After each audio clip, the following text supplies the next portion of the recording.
Up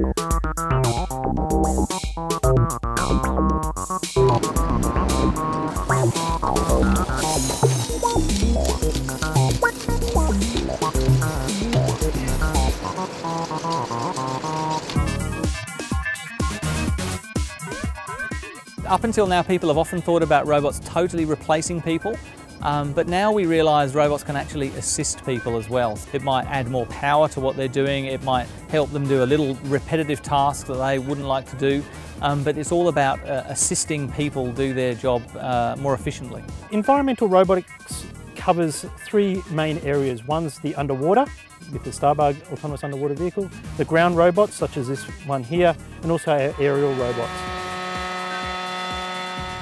We develop systems that don't require pilots. With all unmanned aircraft systems, there are basically three problems you have to solve. You need to navigate the robot, you have to guide the robot, and you need at a lower level control the robot. It can be used for all type of low altitude remote sensing tasks. So if you can get closer to objects of interest, gives you lots of advantages.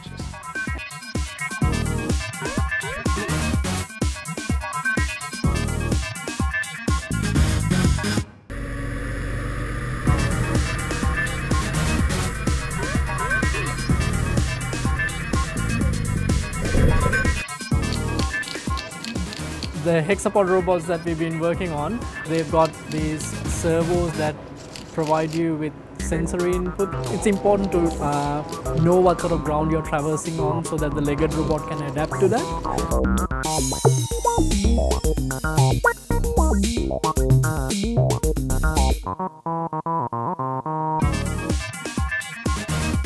So we have a project called Mobile Telepresence, and it's about using a robot to move around effectively a video conferencing system using high-speed broadband. That's a kind of crucial element to this. Beam back pictures and audio to people in remote locations. So we have an example in a museum where students in remote parts of Australia can actually tour the museum because there's a robot in the museum, and the museum educator, who's a human, takes the robot around and actually speaks and interacts with the students who are remote.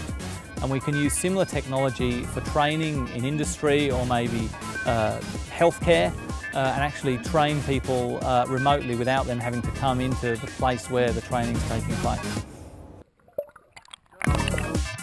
So this is the Starbug underwater vehicle, and it can actually autonomously navigate over the seabed, very close range, less than a metre, taking high resolution photos of the environment so that our scientists can then use this data to understand the way things are growing, the effects of floods, cyclones, that type of thing.